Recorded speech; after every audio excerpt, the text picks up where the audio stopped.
Hello, everybody. Welcome into the NBA Front Office Show. Happy to have you here. The playoffs in full swing. We've got all kinds of offseason news to get into as well. An exciting time around the NBA. I'm Trevor Lane, joined by Keith Smith. Make sure you subscribe to the YouTube channel as well as the podcast feed over on Apple Podcasts, Spotify, wherever you listen to podcasts. Keith, how are you doing? I'm doing great, man. It's you come off this weekend and it's like drinking from a fire hose of playoff goodness. It was 10 hours each day, Saturday and Sunday. The weekend games were okay for the most part. A couple were kind of meh.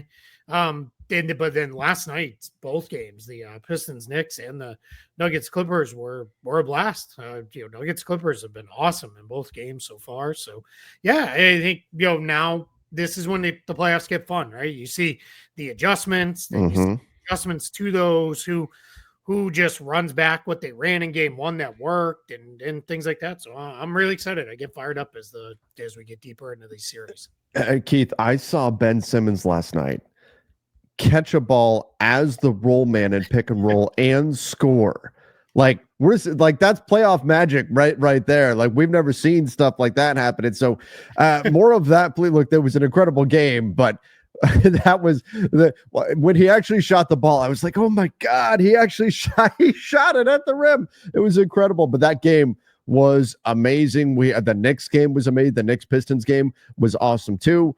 We're getting some really fun games. I think we have three series that are, we knew it going in, that are effectively just kind of duds, like they're over already. And that's the Cavs, the Celtics, and the Thunder, those series, that those three. And we know those are, they're DOA. But the other series I think are going to be really interesting. And especially that Knicks Pistons game, not like the whole series, I think is interesting because of what the Pistons did last night. And then Clippers Nuggets, man, it's been everything that we had hoped it was going to be. I had that one as like my series to watch, the one that I was really excited to see, and it has absolutely delivered. Yeah, Kawhi has been great. Unreal. Been unbelievable. The Harden Zubac pick and roll has been really good. Jokic is doing his thing for the Nuggets. The Nuggets didn't get a lot out of like Jamal Murray and Michael Porter in game one. They were both much better in game two. So that helped them swing that. I broke down so far every playoff game that's been played. I broke down in pretty good detail over on the Basketball Bulletin if people want to check that out. They're all up with thoughts and clips. I made it free and unlocked for everybody for the first two games on the weekends, so everybody can get a sense of what we're doing over there. Today we did the normal where I gave you one, and then the other one you got to subscribe or use your free view on that if you've got one of those left. But check it out. We're trying to share different clips and things that I see in these games, things that aren't obvious, right? Like if there's an amazing dunk, you probably have seen that 100 times. I'm trying to go a little bit deeper into stuff there, but yeah, it's been a lot of fun. You're watching these games. I think as for going into game two, pressure's obviously on your Lakers. Big time.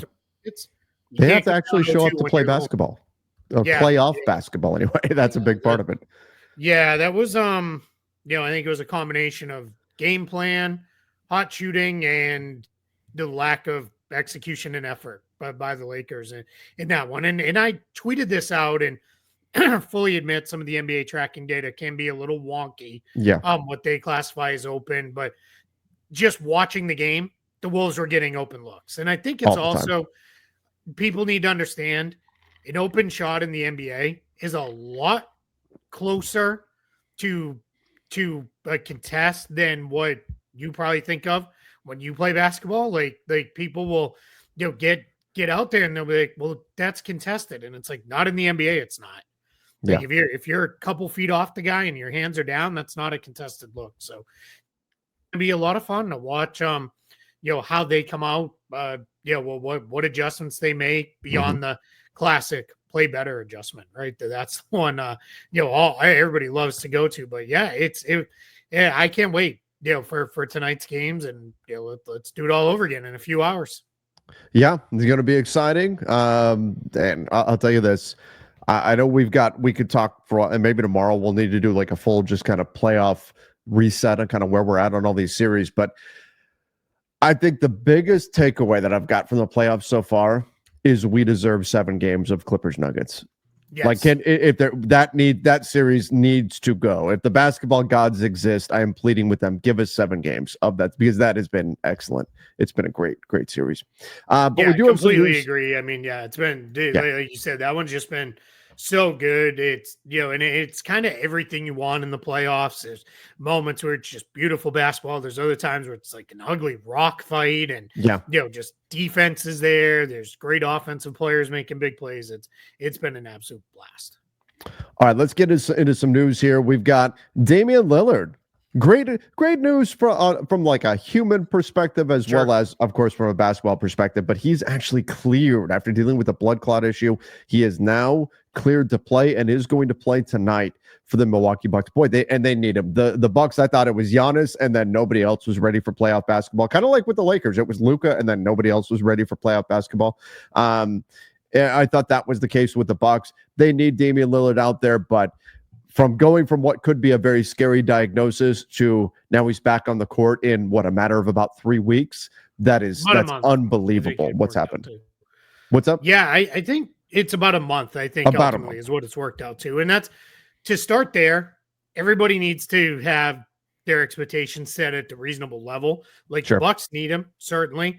But to expect Damian Lillard to come in and just be Damian Lillard after not playing for a month, that's a little rough, right? There's no Tuesday night game against the Charlotte Hornets here to kind of warm up and gear up. It's jump into a playoff series I'm not going to say a must win, but you probably need to win. You really don't want to fall down 2-0 to a good team like Indiana. So, they need them. They just need somebody else who can make shots, someone who can attract some of the defense away from Giannis, somebody who can take some of the load off Giannis, so he's not having to do everything, out there. So, it's amazing that he's back. I just think it might take him a couple games to find his rhythm. But we have seen great players sometimes come back and be incredible. I mean, look at Kristaps Porzingis.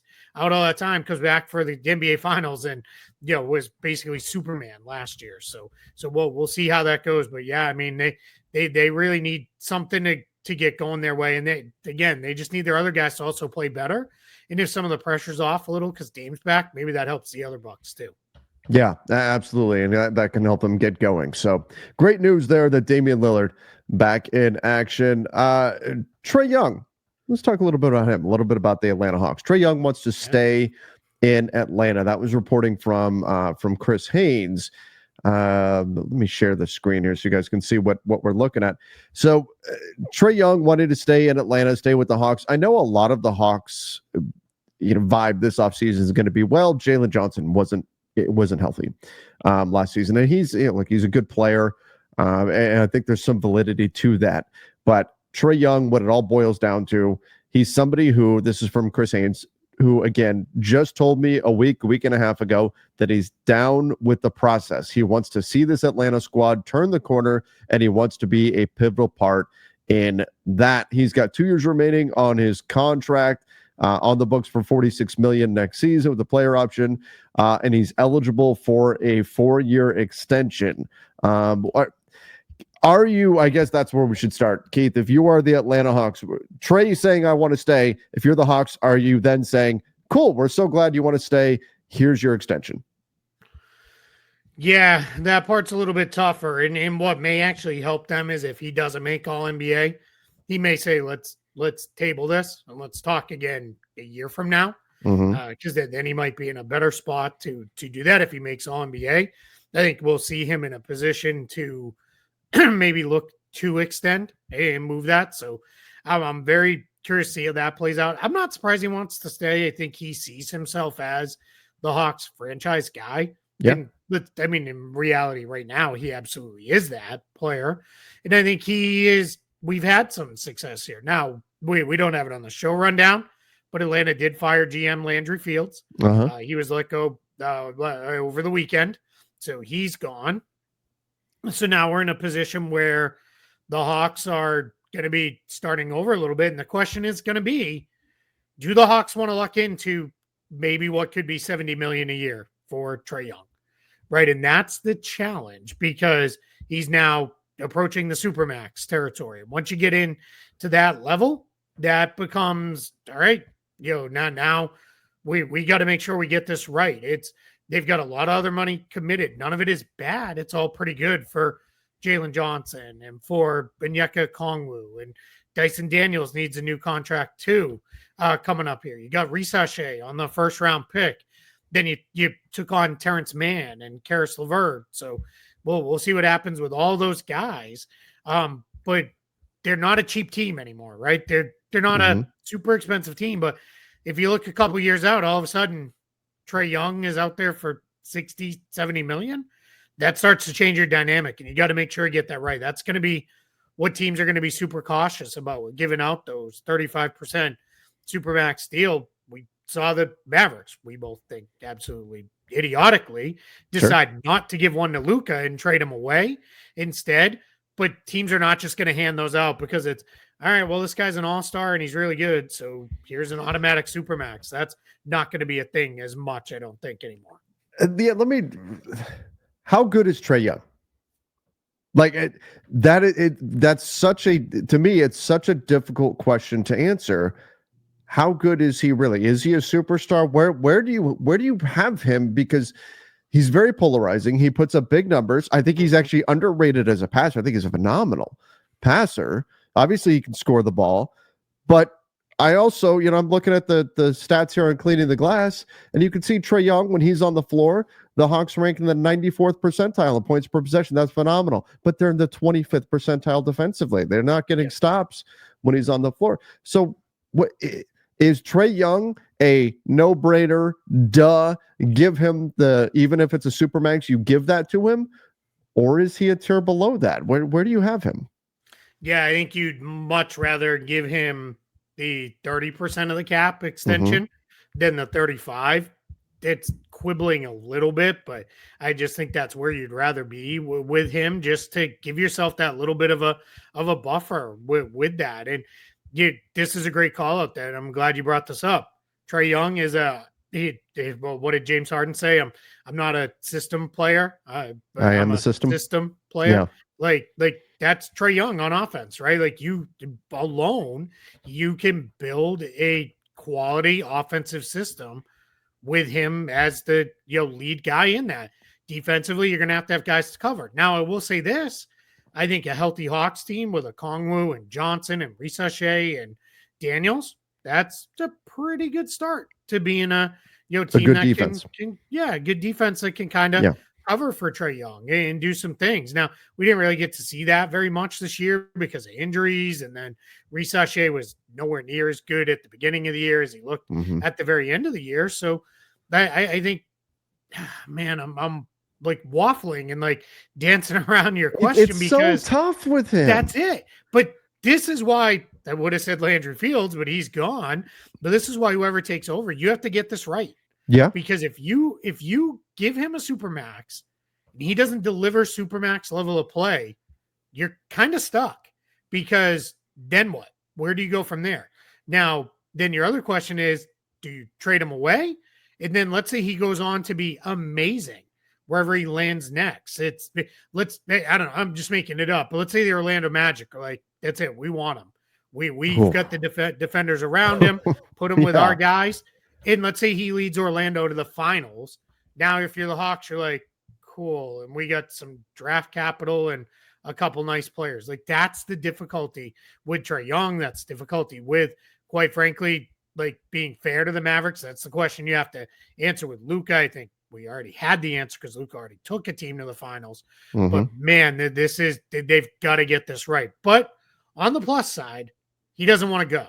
So that's already huge. Correct. Right now. Again, with Luka, we saw how much that matters, to teams. So I'm very curious to see how this new front office approaches and thinks about Trae Young as a basketball player. Anthony Edwards is getting fined, Shams Charania, for some comments he was making to the crowd. Yeah, we're going to keep this show family friendly. Yes, they were not appropriate. Oh man. Okay. Between Anthony Edwards comments to the crowd and John Morant grenades. The NBA front office is just loving everything that's going on there. I'm sure Adam Silver. Joe Dumars took the Pistons. Pelicans job, rather. Pelicans job. Yeah. Joe Dumars is like, I've had enough. He saw John Morant throw grenades and he's like, Joe, this is insane. That's on I'm you, out. Mark Tatum or Adam Silver or whoever's next. This is like some of these headlines that we've seen over the last month or so, like they could very easily be written by The Onion or something, but it's real life. It's real life. It's funny that Shams like even put what he said in the tweet. Like he didn't even just be like for inappropriate comments directed towards the crowd or whatever. He went for it. So I mean, good for him, I guess. All right, let's go here. The Bulls are looking to trade Nikola Vucevic. Now, I mean, we're right back. We're right back here. Yeah. Is Vucevic the new John Collins? Not quite, because he actually did get moved by Orlando and everything. But remember that we had for years there we were talking John Collins trades and why he should get traded and all of that. Now the Bulls are going to be potentially looking to move on from. Now Vuce has been pretty complimentary about Chicago though, and how much he likes being there and all of that. So I don't feel like this is a situation where the Bulls necessarily like have to move him. But again, he's extension eligible this summer. He's on an expiring contract. We talked about why it would have made sense for them to move him last year at the trade deadline. I think it makes a lot of sense for them to very seriously explore the market with him this summer. Completely agree. They reportedly got really close to trading him to the Warriors, and then it kind of fell apart very late on trade deadline day, and that's one of the challenges sometimes. And obviously the Warriors had to work out the Jimmy Butler trade and there was a lot of moving parts in that one. It was a very complicated deal. And then to do a second deal for Vooch would have been a little difficult. So yeah, I think makes sense, right? Why they would move Vooch. There's now's probably the time. This is probably going to be your last chance to get really good value for me. I had a very strong year. This reporting came from Joe Cowley of the Chicago Sun-Times. One of the things that he said too is they feel like, well, we'll just plug Zach Collins in as the starting five, or maybe they draft a young big. I didn't put it on the list, but the NBA did their tiebreakers for draft order. The Bulls are sitting in a pretty good spot in the back half, but the kind of really the middle of the lottery. So we'll see where that all kind of goes there. Look at this guy. There it is. I was ready. 12th, pre-lottery 12th. So, pretty good spot for them to be in, maybe come away with a big who can play there. You're not going to overdraft a big man. I think, that's prime best player available territory. But yeah, I think that's, really, really important for them. So I think that's, a good place for the Bulls. Yeah. Yeah. Who should be interested in Vooch? Yeah, that's a good question. It's funny. I saw some people say should Orlando be like, hey, you want to bring him back? The reverse of the Wendell Carter trade and bring Vooch home and give them a little bit more shooting. There, he's a guy who, if the Hawks wanted to lean a little more into their offense, you could go that way. Let's see.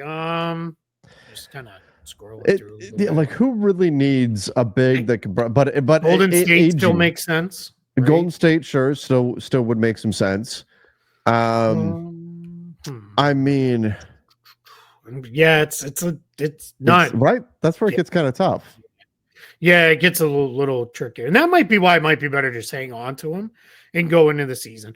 San Antonio could maybe make sense if they're let's try to push forward, and then that allows them to play Wemby at the 4 some and play, Wemby, kind of take it easy with him coming back.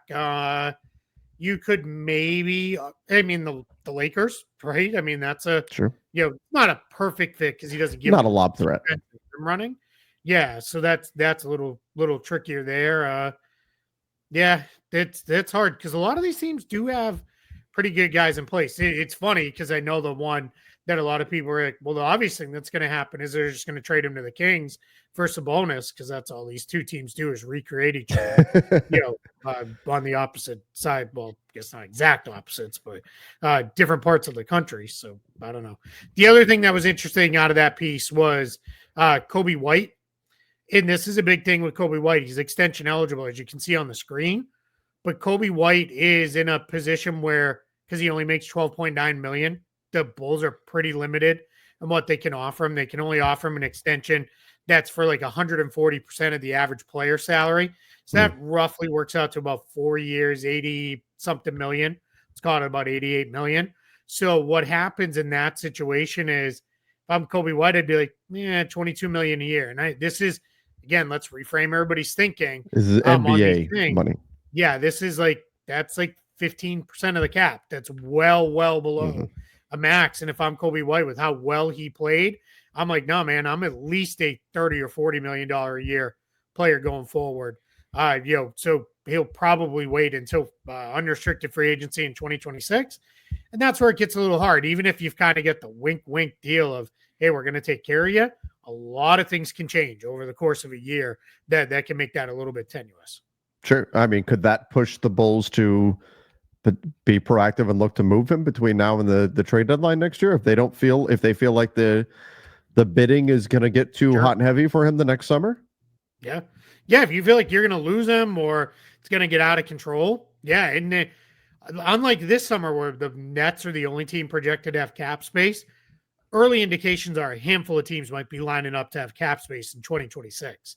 And Kobe White's probably going to be pretty high on the list because, as we know, a lot of guys don't make it to free agency. So if you're Kobe White, you might be like, hey, I might have a real chance to cash in here. Why not?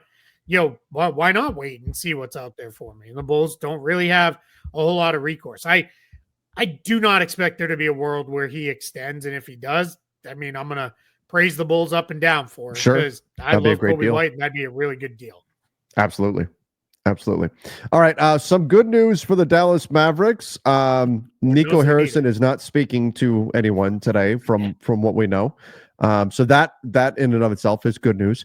But also no surgery for Anthony Davis. So that's great news for the Dallas Mavericks, who, I mean, they've got a big summer coming up. I think they're going to have to be aggressive this offseason. They're going to have to make some moves, because otherwise, if they wait until Kyrie gets back in maybe January, we're talking, they may have lost too many games at that point with the roster as it currently sits. So I think they're going to have to make some moves. It's going to be an important summer for them, and they need a healthy Anthony Davis to start the year. So not starting the summer with surgery.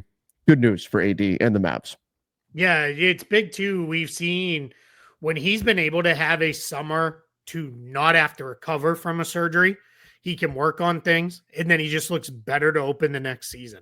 That, correct me if I'm wrong, but I think that year, was it 2 years ago when he had the really big year for the Lakers, played almost all season, he wasn't coming off season surgery. And that tells me he's got a chance to really get his body right, get himself in a good position. I know he had surgery late in the prior season, but he was able to fully recover. So, huge for him. Let's stick with Dallas for a minute here. Yeah. That just, you're right. Stop talking to the media. I do not want our front office executives in the NBA to not talk to the media, but don't let them answer any more questions until we're deep into the offseason. Because right now, none of this is good. When he answered the question of basically saying, yeah, I didn't know how much Luka meant to the city of Dallas and the Mavericks fans, to me, I would have fired him right there. If I was PR, I would have stopped the press conference, and if I was ownership, I would have walked down the hall and in front of everybody would have been like, you're fired, get out. That is insane. In the presser, that would have been an amazing moment. It's just, that's a fireable offense. You can't be that disconnected from your fan base in the city you're in. I would have way more respect if he said, look, we knew the fans were going to hate it and the city was going to hate it. But that's how much we believed. That's how much we believe in that we had to make this trade. But to say, yeah, I didn't know how much he meant to them, that tells me you have no pulse on what's going on in your organization, in the city your team plays in. And that's ridiculous. That's just, it starts to make me question, how much do you really care about doing this job? Or is it just, I've got to do this for a couple more years? When you start to add up all of this stuff, including his comments of, what was it well, I'm probably only going to have this job for a few more years. That he's what? I don't know. And just And the only things awful. that he's been able to fall back on has just been, defense wins championships, right? And that was our thing. It was defense wins championships. Well, if you don't value Anthony Davis, then you don't like this trade. No, it's not necessarily about not valuing. Even if you do value Anthony Davis, it still doesn't make sense. It's ownership saying this was a long-term move. It's Nico saying it's a short-term move. It's the disconnect there. It's the rumors that ownership is pissed at Nico now for not making them aware of how bad the backlash was going to be from trading. How do you know? Like, it's all bad. It's all bad. And yet, look, if he very firmly believed, it seems like, because he's saying, look, he made this comment that I'm paraphrasing, obviously, but something to the effect of, if we were healthy right now, we'd be winning, and then people wouldn't have as much to say. Like, he believed so strongly that getting Anthony Davis and Max Christie to a lesser degree and pairing those guys with Kyrie and putting the team together around these bigs and all of that was going to make the Mavs instantly great, and it was just going to calm any concerns. And people would be upset at first, but they'd immediately start winning, and that would be that. And then they would make this deep run, and everybody would say, oh my gosh, what a great move. He believed so firmly that was going to happen that he wasn't anticipating this happening the way that it did. I mean, obviously the injuries hit, and that sucks, and it's hard to know for sure the players are going to get injured, but also maybe that's what happens when you build your team around guys who are 33 years old. Like, that's just the way that it goes. So it's still the more they talk about, like you said, the more they talk about it, the worse it gets. They didn't need to, the day before their biggest game of the season, they didn't need to have that secretive presser, but that was apparently ownership pushing Nico to do which that. Was also like, if you were going to do another one a week later, what are you doing? Yeah, why do that? Why right before your biggest game do you put the spotlight right back on all this negativity, right, around your club? Why there's no reason to put the spotlight on the team that's actually going to be on the floor. Don't go talk to the media the day before that game and steal that spotlight and just drag yourself right back into the mud. They're just, Keith, it's almost like if you could write a script of what could an NBA franchise do to really screw up? Like, they're just checking off boxes, everything on that list right now. It's insane. I mean, the only thing that could make it worse now is this summer they go and make like multiple really dumb moves that are like very clearly Band-Aid moves, and then they immediately don't work. Right? Rule like that. Out. And right. And that's the thing, is I could see that actually happening. And I feel for Mavs fans because of that. Yeah, like if they traded Derek Lively in a pick for Vooch. Yeah. Right? Because it's like, oh, we need a veteran big guy in here with AD. Like, all right, why? Like, it's a mess. While we're dumping on the Mavs, I want to hit on one other thing. Yeah. This is super minor, but it's just an insight into the bad process. And anybody who follows me on social media, whether it be Twitter or Blue Sky, I already tweeted about this. You can see it there. If you're not able to fully follow along, here as I talk about it. Brandon Williams, two-way player, end of the season. Dallas needed guard help. They decided we're going to sign him to a new contract, bring him in for the end of the year. Mm-hmm. Then we'll have him for the last couple regular season games. We'll have him for the play-in tournament. Great. Good He's work. Pretty good. Good player. You got him. You developed him as a two-way player. Now you get him. End of the roster type moves like this. This is something we coined the second round pick exception, the Pelinka rule, for a reason. You have to get team control on these guys, and you have to be able to turn them into a position where you control it. What Dallas did, so Brandon Williams has 2 years of service right now. This is his third year. Next year, you want to make that a team option for next season, a true team option. So what you can do then is, because their only option to sign him was to a 2-year deal right now. So you either give him a 1-year deal and make him a straight restricted free agent, or if it was, let's make sure he gets through these games healthy and we're in a good place, and then we can re-sign him. So we'll give him a team option. You decline that team option, you make him a restricted free agent this summer through that process. Then you work out a long-term deal with him. 2, 3, 4 years, whatever it is. And now you've got Brandon Williams locked up, going forward. Instead, what they did was they made it a straight non-guaranteed year. which means they have no control now. If they waive him, he's gone. And then if he plays out that contract, you can see it right on the screen there from Spot Track in the summer of 2026, because he'll now have 4 years of service. He'll be an unrestricted free agent. And you've lost all control over this.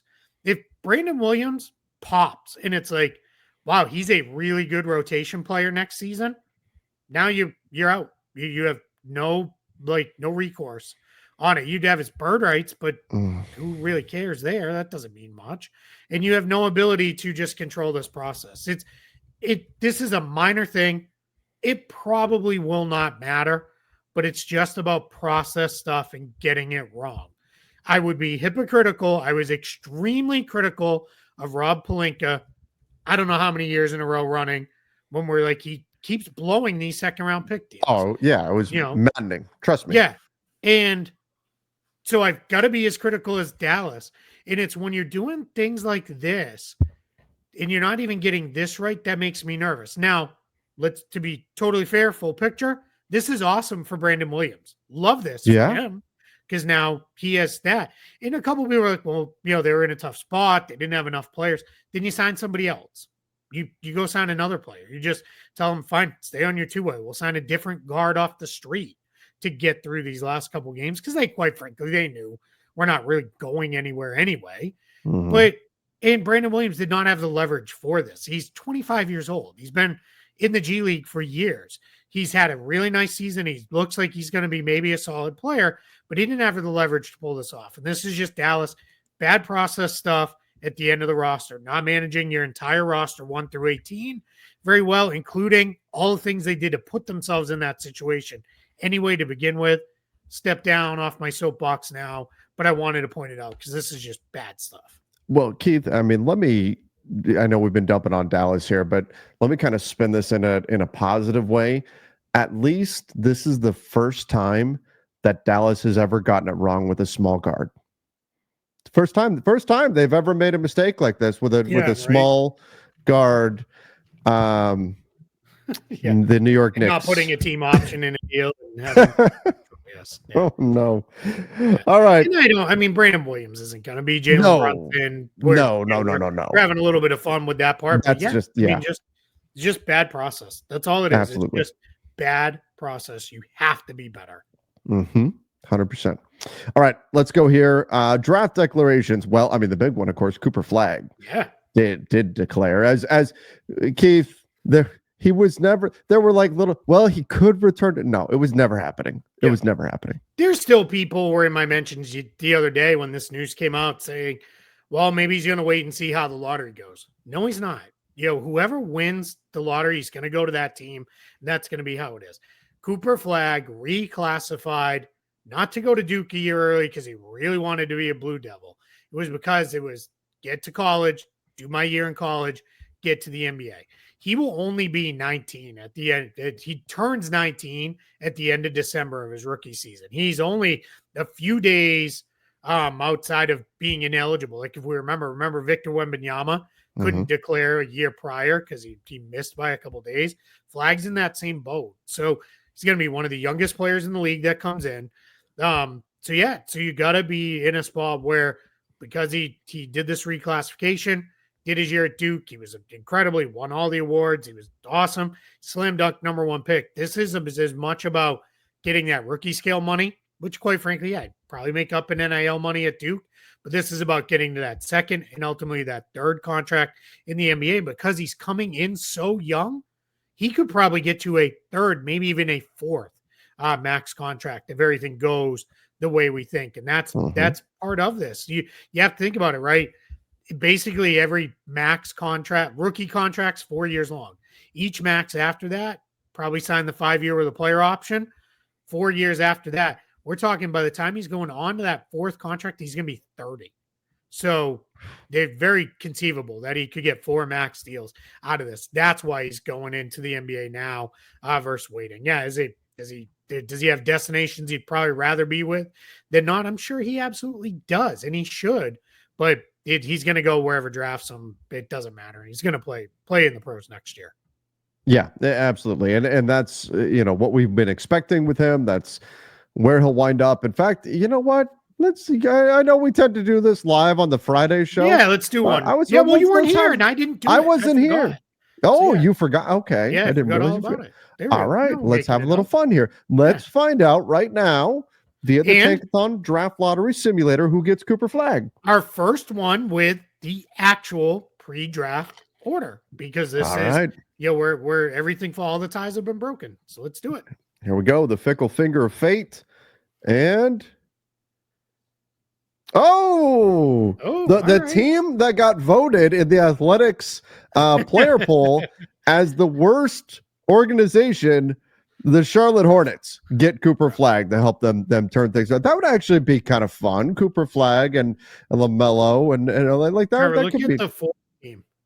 What's up? Look at the fourth team. The fourth team. Oh no.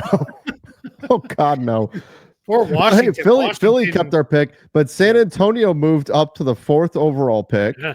Washington's bumming because they moved down 3 spots. Utah moved down 1 spot. Wow. New Orleans went up 1. So yeah. So there it is. Cooper Flag to the Hornets in this example. While we're here, a couple other big declarations that went down. VJ Edgecombe also expected to be a top 5 pick. He is now declared as well. We're kind of about there with the major top end guys. There's a handful of others that we're waiting to see. A couple international guys declared late last week and into the weekend.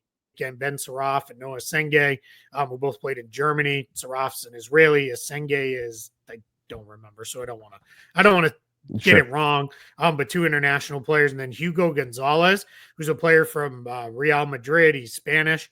He's a wing. He is also declared. He's one of those guys where by the time people start learning about him, they're going to be like, this dude averaged like 3 points per game for Real Madrid. Like, what are we doing here?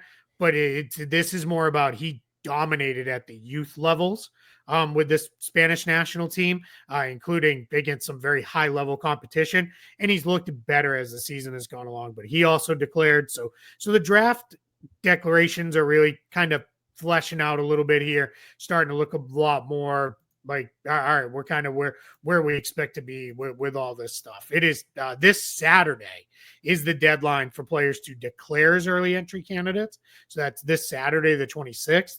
And then they have until it is, let me make sure I get it right. I believe it's where is it? Now I can't find it, of course, on my calendar. 26th? No.